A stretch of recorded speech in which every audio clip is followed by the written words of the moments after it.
అందరికీ నమస్తే. నేను మీ రచన. ఆవిర్భవ దృశ్య కవిత వేదికకు వీక్షకులందరికీ స్వాగతం. ఈరోజు నేను మీకోసం చదవబోతున్న కవిత శేషం సుప్రసన్నాచార్యులు గారి ఊసర వెల్లి. ఊసర వెల్లి. మానవుడు ఎన్నెన్నో రూపాలు ధరించగలడు. అమాయకుడిలా నటిస్తూ మాయకుడై మర్మాకృతితో మంచిని మంటల్లో మార్చగలడు.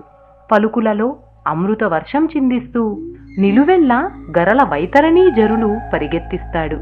పెదవులపై ముగ్ధ మనోహర స్నిగ్ధ దరహాసం, గుండె పొరలలో అగ్ని పర్వతాల లావానల విస్ఫోటనం, కరభూషణాలతో కళ్యాణకారకమైన కార్యాలకు శ్రీకారం చుట్టి దుర్భాషా కరవాలంతో దేశాన్నే కాదు భూమండలాన్నే టుకుడా టుకుడా చేయగలడు.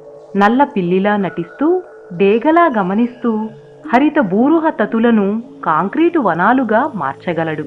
పర్వతాలను పిండి చేసి మనిషి ఆకాశమంత ఎత్తు ఎదిగానని పగటి కలలు కంటున్నాడు కాని జన్మనిచ్చిన అవనిపై 6 అడుగుల స్థలాన్ని కోల్పోతున్నాడు. తనకు తానే తన్మయత్వం చెందుతూ మరణ శాసనం రాసుకుని ముఖాన్ని అందంగా అలంకరించుకున్నాడు. మాటలకు చక్కెర నద్ది చేతలకు విషాన్ని రుద్దే మర్త్యుని నిజరూపాన్ని భరించడం అసాధ్యం. మనిషి లోపలి రూపం అతి భయంకరం. జాగ్రత్త.